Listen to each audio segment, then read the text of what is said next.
Meanwhile, when the crowd, chapter 12, of many thousands had gathered so that they were trampling on one another, Jesus began to speak first to his disciples, saying. So remember, this started with large crowds. He says, you're a wicked generation. Jesus really isn't doing a good job on evangelism here, is he? Right? I mean, shouldn't he say God loves you? He's got a wonderful plan for your life. I guess he didn't get that book. I don't know. You're a wicked generation. You're looking for a sign. Now there's so many people, they're trampling each other. Ever see video from Black Friday maybe or something? You ever see crowds of people that are like, they're trampling each other? Why do they trample each other? What causes that? Isn't it greed, right? Greed. They're wanting to get something. They don't want someone else to get it. And they're willing to trample. They're willing to step on someone else to get it. Do you think going to Jesus in such large numbers that you're trampling one another is something that's really positive in Jesus' eyes? No. Right?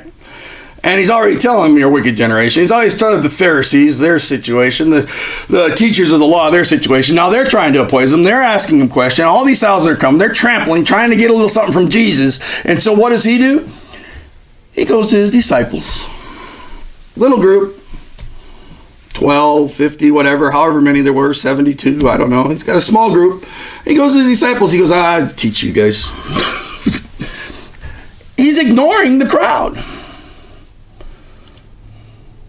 I wonder how many places there are where there's thousands of people that are just trampling each other to get something out of something that really aren't receiving anything from God, because God's going, you know what? I'm going over here. I'm going to this little group. This other place. Oh, but there's thousands of people here. Something must be happening. Hey, you're just a bunch of tramplers. You're just a bunch of wickedness. You're just a bunch of people looking for a sign. You're just trying to get something for yourself. You want a little manna from heaven. All you're doing is consuming. Don't you know our God is a consuming fire? Why don't you, instead of being a consumer, which we're taught in this country, everywhere we go, how to be a consumer, why don't you learn how to be a producer? Why don't you do something good for a change? Why don't you do something for productive? Why don't you go to someone else to give something away instead of going to me to take something away? Beware of the leaven of the Pharisees, he says to them.